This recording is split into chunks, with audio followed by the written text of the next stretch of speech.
बात कर रहे हैं हम हीट इंजन की। चलो हीट इंजन तो अब तब समझेंगे जब इसके कंपोनेंट्स बताओ। अब बात कर रहे हैं हम इसके कंपोनेंट्स की।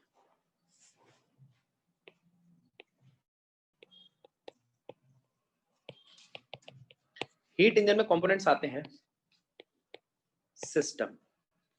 सिस्टम क्या है? Cylindrical friction less fitted piston. ठीक है, सिलेंड्रिकल शेप है, सिलेंडर है, उसमें एक पिस्टन लगा है और वो फ्रिक्शन लेस है। ठीक है, तो ये तो आपका सिस्टम। दूसरी चीज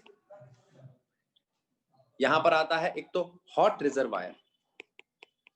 ठीक है, हॉट रिजर्वायर को हम कहते हैं source.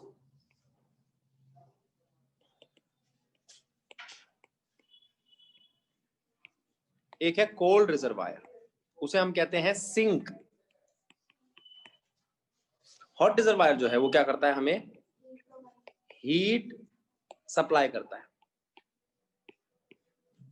Cold reservoir heat consume करता है। अच्छा, तो आपने कहा यहां पर एक हॉट रिजर्वायर है, एक कोल्ड रिजर्वायर है, एक सिस्टम है, और कोई भी चीज है क्या यहाँ पे? देखते हैं। चौथी चीज वर्किंग पैड। क्या है ये? Insulating pad. खत्म कहानी। अब मैं चारों चीजें बना के दिखाऊं, ये कहां होती है, कैसी दिखती है।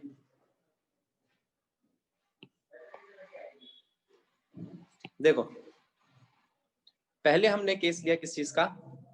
पहले हमने समझाया आपको सिस्टम। सिस्टम क्या था? ये सिलेंडर।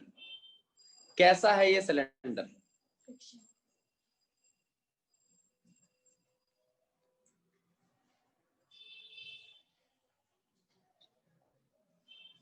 ऐसा है ये सिलेंडर। अब कोई आपसे पूछे ये सिलेंडर कैसा है, तो अच्छा, इसमें पिस्टन में दूसरे कलर का लगाया था। ये एक ऐसा सिलेंडर है जिसकी 3 दीवारें, मतलब पिस्टन, पिस्टन और साइड वॉल्स, इसकी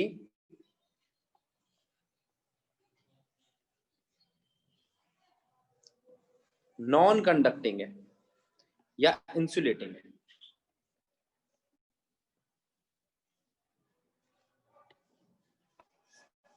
नॉन कंडक्टिंग वॉल और नीचे वाली कंडक्टिंग वॉल। अब कोई आपसे पूछे नॉन कंडक्टिंग वॉल का मतलब ये बाहर हीट नहीं छोड़ सकती साइडों से, लेकिन ये बाहर हीट छोड़ सकती है नीचे से, तो बाहर हीट ले भी सकती है नीचे से। आपने कहा कि भैया हमने एक ऐसा वेसल बनाया, ऐसा कंटेनर बनाया जिसकी तली, जिसका बेस हीट कंडक्ट करता है, साइडें हीट कंडक्ट नहीं करती, इसे कहेंगे हम सिस्टम। क्या कहेंगे? ठीक है।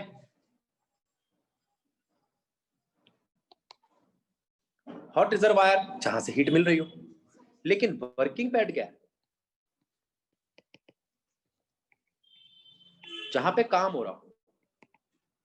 ये एक इंसुलेटिंग पैड है।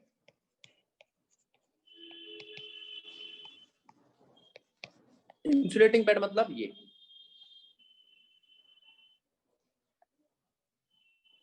तो मतलब ये कंडक्टिंग नहीं है, ये नॉन कंडक्टिंग स्लैब है, पैड है, जो मर्जी इसको कहो। ठीक है, नॉन कंडक्टिंग स्लैब। ठीक, इससे काम करवाएं। देखो,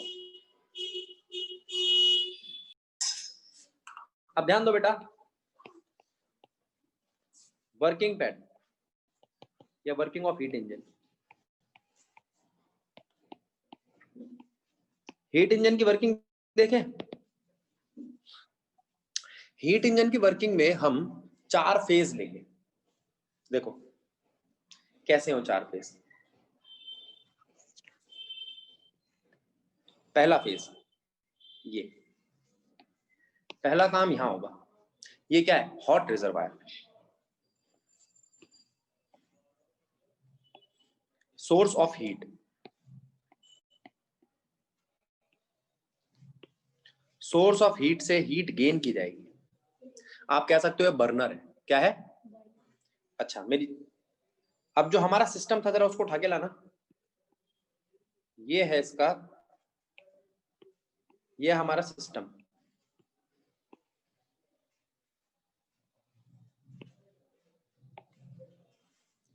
देखो, अब मैं सिस्टम को देखो कहां रखूंगा।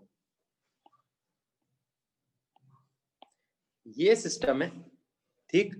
एक बार इसको यहां रखो। कहां रखा है सिस्टम को? सोर्स के ऊपर। क्या नीचे से हीट गेन करेगा?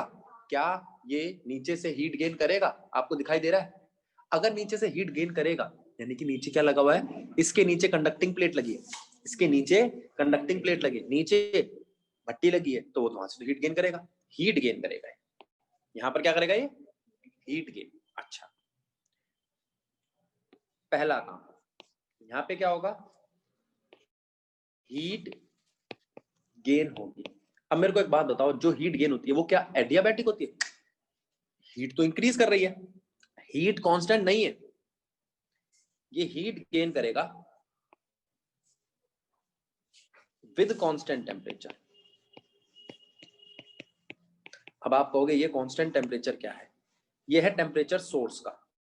सोर्स का टेम्परेचर क्या है? High temperature T1, high temperature. अब आपने ना एक बर्नर चलाया है, आप कहोगे भैया बर्नर में ना कई सारे नॉब होते हैं, 1 2 3 4।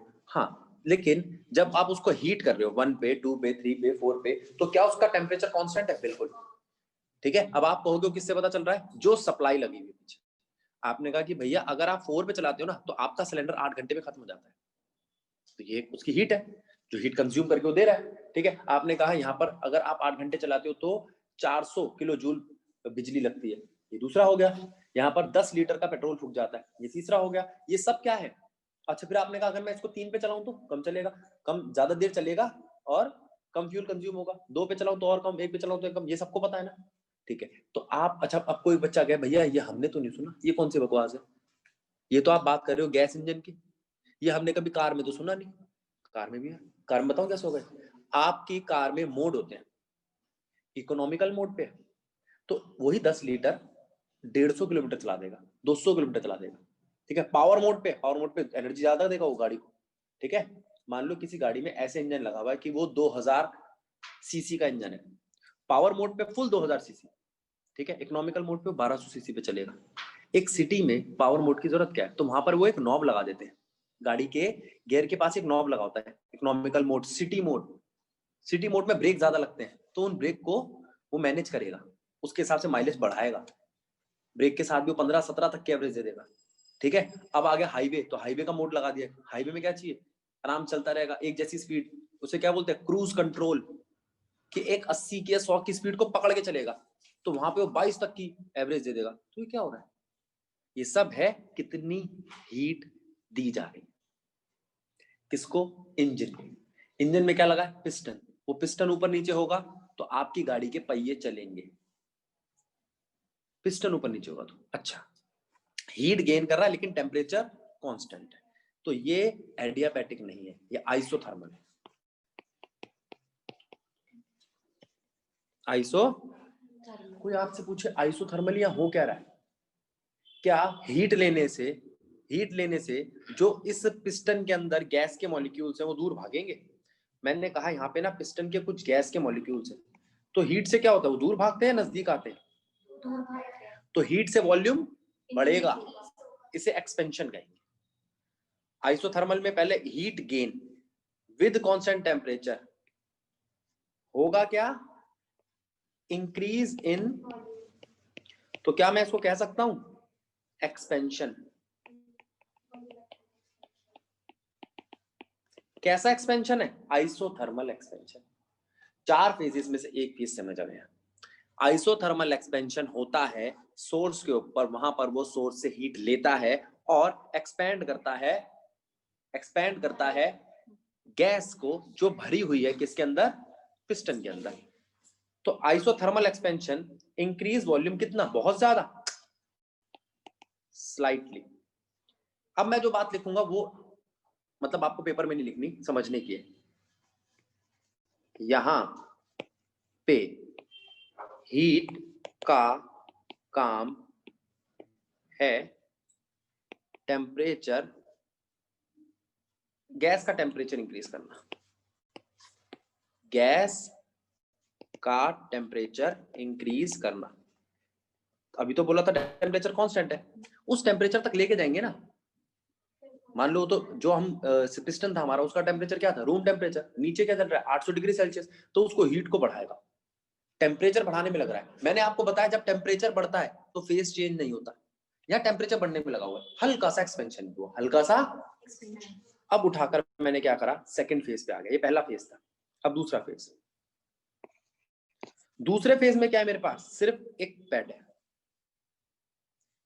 कैसा पैड है, इंसुलेटिंग पैड। कैसा पैड, इंसुलेटिंग पैड पे होता क्या है, इंसुलेटिंग पैड का नाम क्या है, वर्किंग पैड। तो वर्किंग पैड पे क्या होगा, दूसरा काम, वो दूसरा काम क्या है, एडियाबैटिक। अब यहां पर किसको हीट नहीं मिलेगी, एडियाबैटिक एक्सपेंशन, अब increase in volume without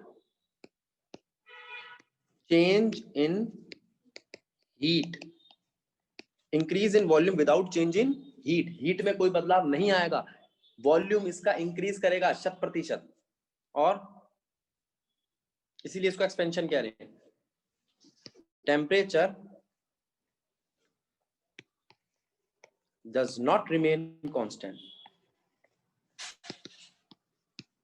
temperature constant नहीं रहेगा, टेम्परेचर कांस्टेंट, ठीक है, इसे कहते हैं एडियाबैटिक एक्सपेंशन। ठीक है, तो इस पे रखा। तीसरा केस, सिंक।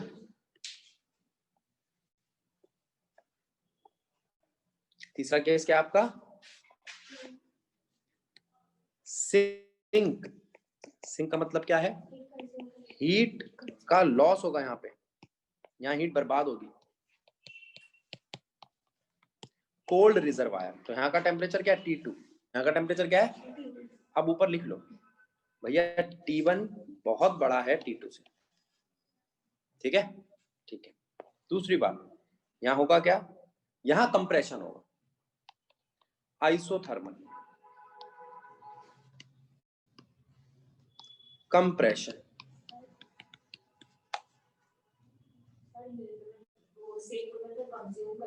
हीट बाहर जा रही है, यहाँ पर हीट बाहर जा रही है, इसलिए ठंडा पड़ रहा है, ठंडा पड़ते पड़ते किस टेम्परेचर तक चला जाएगा, T1 तक। कौन चला जाएगा, सिस्टम। बाहर टेम्परेचर कितना है, T1, और यहाँ हीट का लॉस हो रहा है, हीट का लॉस हो रहा है मतलब यहाँ पर कांस्टेंट हीट नहीं है, लेकिन टेम्परेचर कांस्टेंट है। Isothermal compression, decrease in volume, यहाँ पर वॉल्यूम गिरेगा, decrease in volume with constant temperature, volume तो कम होगा लेकिन टेम्परेचर क्या रहेगा, constant. Loss of heat, heat का लॉस होगा, खत्म। तीसरा पॉइंट हो गया। चौथा पॉइंट फिर दोबारा लिया इसको, अच्छा कैसा, डिक्रीज इन वॉल्यूम क्या होगा, स्लाइटली, कंप्रेशन तो होगा लेकिन हल्का सा, ना के बराबर। अब इसको फिर से वर्किंग पैड पे ले आओ, चौथा काम वर्किंग पैड पे फिर दोबारा होगा, एडियाबैटिक कंप्रेशन। एडियाबैटिक कंप्रेशन का मतलब क्या है, डिक्रीज इन वॉल्यूम, स्लाइटली नहीं, कंप्लीटली या लार्जली, ठीक है। ठीक है, एप्रिशिएबल अमाउंट में डिक्रीज करेगा वॉल्यूम। अब देखना, और एक तो वॉल्यूम डिक्रीज करेगा इसमें, और क्या होगा, नो चेंज इन हीट, लेकिन change in temperature takes place.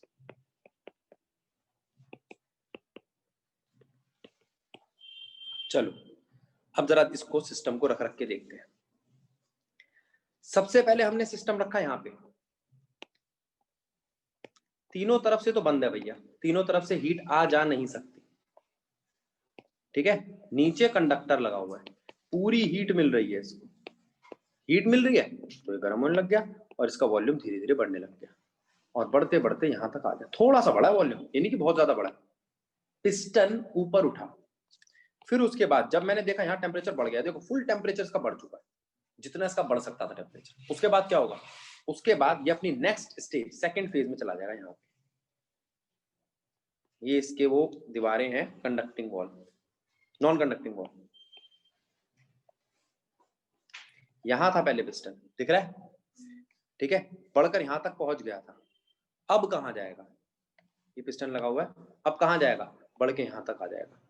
ये एक एप्रिशिएबल इंक्रीज इन वॉल्यूम है, ठीक है, ठीक है। तो पहले कितना वॉल्यूम इंक्रीज करा, थोड़ा सा, बाद में कितना वॉल्यूम करा, बहुत ज्यादा। अब तीसरी स्टेज यहां ले आओ, वॉल्यूम तो पहले ही बड़ा है, पीछे से बढ़कर आया, और अंदर क्या इसके है, हीट है स्टोर।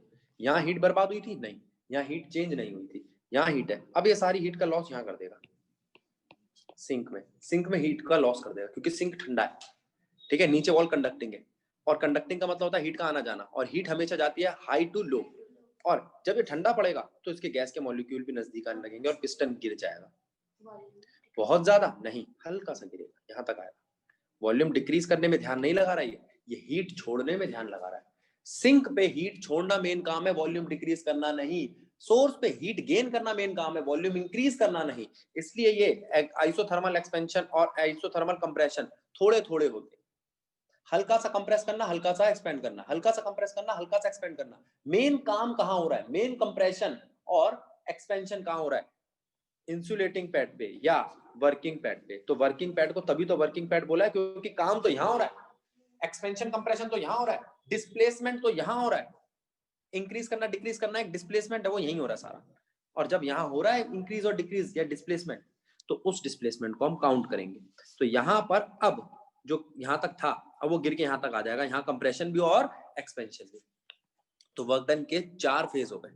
आइसोथर्मल एक्सपेंशन, बढ़ना वॉल्यूम का, एडियाबैटिक एक्सपेंशन, बढ़ना, ज्यादा वॉल्यूम का बढ़ना, वॉल्यूम का ज्यादा बढ़ना, आइसोथर्मल कंप्रेशन, घटना वॉल्यूम का हल्का सा, और फिर एडियाबैटिक कंप्रेशन, बहुत ज्यादा वॉल्यूम का घटना, बहुत ज्यादा वॉल्यूम का घटना। अब यहां पर वर्क डन कोई पूछे तो आपसे, कोई पूछे क्या काम किया इंजन ने, वर्क डन बाय इंजन,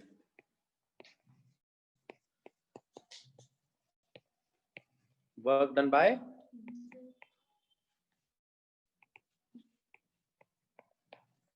तो वो क्या होगा, पहला आइसोथर्मल एक्सपेंशन, यह है W1, पहला वर्क डन। दूसरा एडियाबैटिक एक्सपेंशन, ये होगा W2, एडियाबैटिक, ठीक है। तीसरा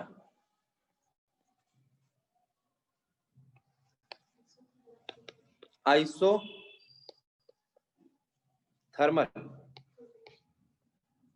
कंप्रेशन, W3। चौथा एडियाबैटिक कंप्रेशन, W4। अब कोई आपसे पूछे आइसोथर्मल एक्सपेंशन में क्या हीट आ जा रही थी, बिल्कुल आ जा रही थी। हीट कांस्टेंट थी, नहीं, Q1 हीट थी। क्या थी, हीट सोर्स की,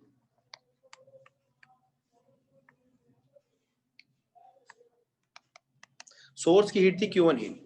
अब कोई आपसे पूछे आइसोथर्मल एक्सपेंशन क्या था, आइसोथर्मल एक्सपेंशन था तो था क्या, वो ये था 2.303 nRT log V final by V initial. अब आप कहोगे भैया ये वर्क डन हमने कब पढ़ा, आ जाओ। लास्ट क्लास में हमने आइसोथर्मल एक्सपेंशन जब प्रूव किया था तो हम पहुंचे थे यहाँ पे, ये वर्क डन आइसोथर्मल था। nRT 2.303 log final by log initial. बात ठीक है गलत है? शिवानी, प्रीति, तो आपने कहा ठीक है भैया समझ आ गया, ये यहां से आया वर्क डन, आइसोथर्मल एक्सपेंशन है। अब जरा इस एक्सपेंशन को देखना, क्या ये भी आइसोथर्मल है? हाँ, 2.303 nRT log V final by V initial. ये कौन सा है? ये है कंप्रेशन। ये क्या है? कंप्रेशन के लिए माइनस का साइन लगा दी। ठीक, कोई दिक्कत? मतलब कंप्रेस होने वाली चीजें घटती है और एक्सपेंड करने वाली चीजें बढ़ती है, इनकी डायरेक्शन को बताने के लिए मैंने प्लस और माइनस लगा दिया। अब मुझे सीखना है adiabatic work done. Adiabatic work done हमारा कितना आया था? R 1 minus gamma T final minus T initial. एक बार चेक कर लेते हैं, ये भी बताया था मैंने आपको,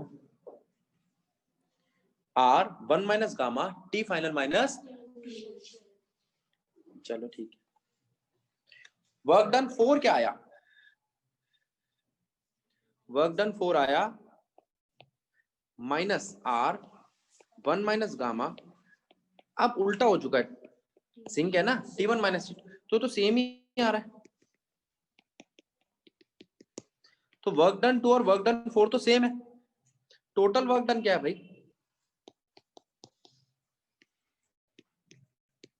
total work done by engine क्या है? W is equals to W1 plus W2 minus W3 plus W4। तो आप कहोगे भैया ये तो बराबर हैं, काट दो, एडियाबैटिक वर्क डन हुआ ही नहीं। ठीक है, जो एक्सपेंड हुआ था वही कंप्रेस हुआ, जो एक्सपेंड हुआ था वही कंप्रेस हुआ। तो वो कह रहा है वर्क डन जो है ना, वो टोटल वर्क डन ये है W1 माइनस W3। भाई W1 कितना है? W1 है Q1। W2 कितना है देख लेते हैं, ये मैंने लिखा नहीं, W2 है Q2, हीट का जो लॉस हुआ था सिंक में, हीट का जो, अब जरा इधर देखना, W1 को लिख दिया मैंने Q1 माइनस Q2, तो टोटल वर्क डन, तो work done by engine is heat 1 minus heat 2। ये हीट 1 किसकी है? हीट ऑफ सोर्स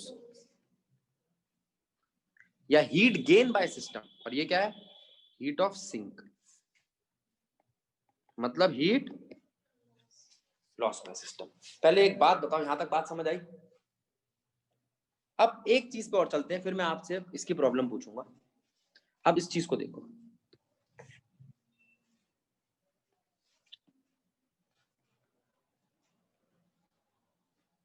बात आती है, वर्क डन हीट के बारे में बता दिया। अच्छा ये देखो, वर्क डन आपका क्या है? W है क्या? Q1 minus Q2। Q1 Q2 का है, देखो, source, working pad, sink,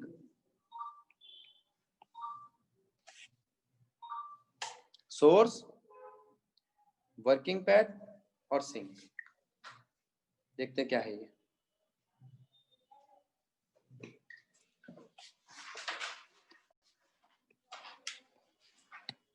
source, ये आपका सिस्टम, सिस्टम सोर्स से हीट लेता है, ठीक है? कौन सी हीट लेता है? Q1। Q1 हीट लेके कुछ वर्क करता है, क्या करता है? वर्क कहां से करता है? वर्किंग पैड से। वर्किंग पैड कैसा है? इंसुलेटर। वर्किंग पैड कैसा है?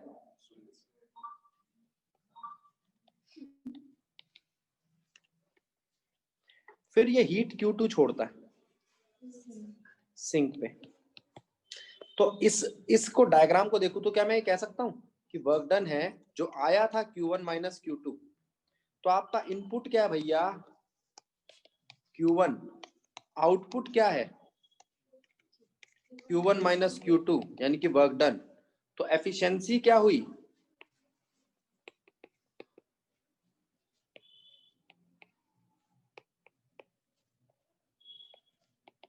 Output upon input.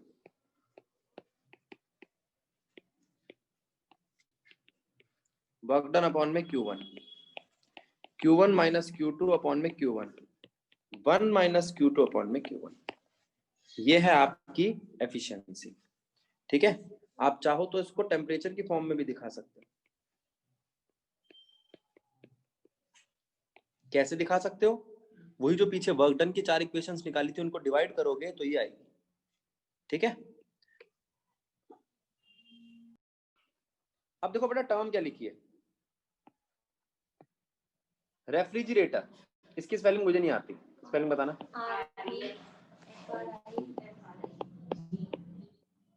अगर मैं FRIDGE होता है। डी भी लगेगा क्या कहीं? डी भी होता है सर, जी के पहले। जी के पहले डी भी होता है। ये इतनी चीजें साइलेंट करते हैं ना बेटा, कुछ समझ नहीं आता। अब ठीक है,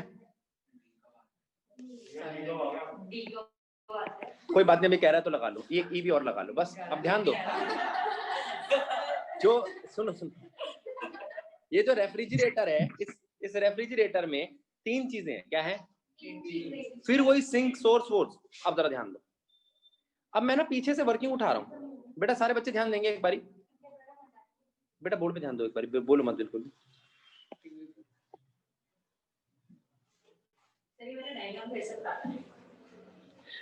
देखो ये क्या है, ये है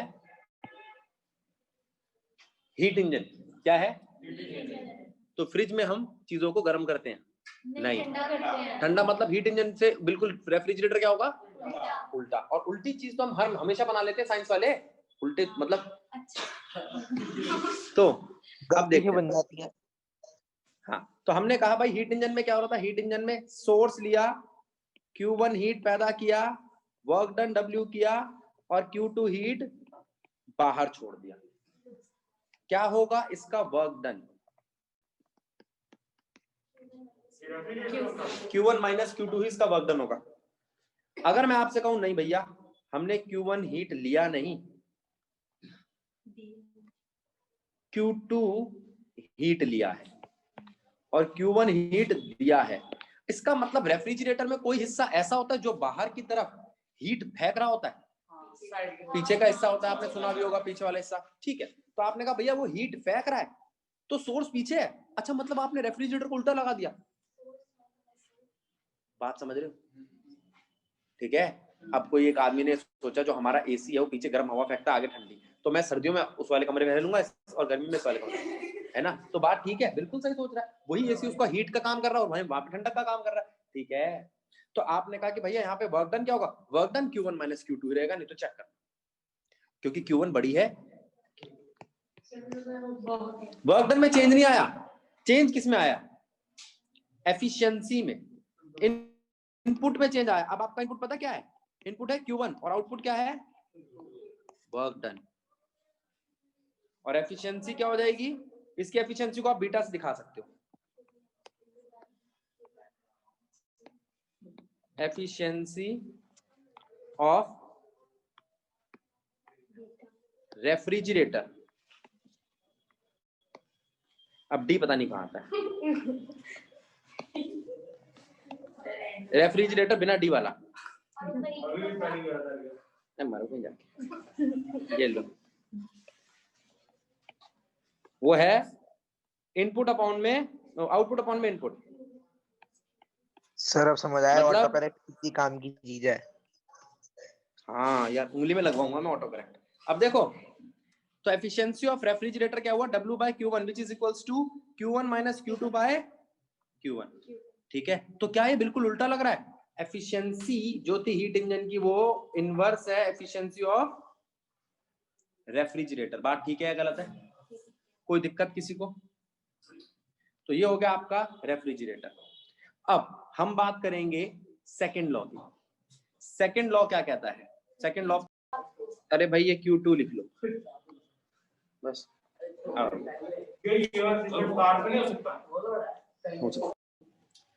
भाई केल्विन और प्लांक्स की स्टेटमेंट ये कहती है कि हम कोई ऐसा सिस्टम नहीं बना सकते जो सारी की सारी हीट को वर्क में कन्वर्ट कर दे। मतलब एफिशिएंसी 100% हो ही नहीं सकती, एफिशिएंसी 100% हो ही नहीं सकती। अच्छा, दूसरा क्लॉज स्टेटमेंट क्या कहती है कि हम कोई ऐसा इंजन नहीं बना सकते जो हॉट को 100% कोल्ड में कन्वर्ट कर दे, कुछ ना कुछ वर्क डन जरूर होगा। क्या दोनों का मतलब सेम है? हाँ, दोनों स्टेटमेंट का मतलब सेम है। इसे कहते हैं सेकंड लॉ ऑफ थर्मोडायनेमिक्स। इसकी खासियत क्या है? इसने डायरेक्शन भी दी। फर्स्ट लॉ में डायरेक्शन नहीं थी, सेकंड लॉ में डायरेक्शन है। ठीक है, अच्छा, तो अब ये बात समझ में आई सेकंड लॉ ऑफ थर्मोडायनेमिक्स क्या है, रेफ्रिजरेटर क्या है और हीट इंजन क्या है। तो यहां पे आपका थर्मोडायनेमिक्स नाम का चैप्टर समाप्त होता है।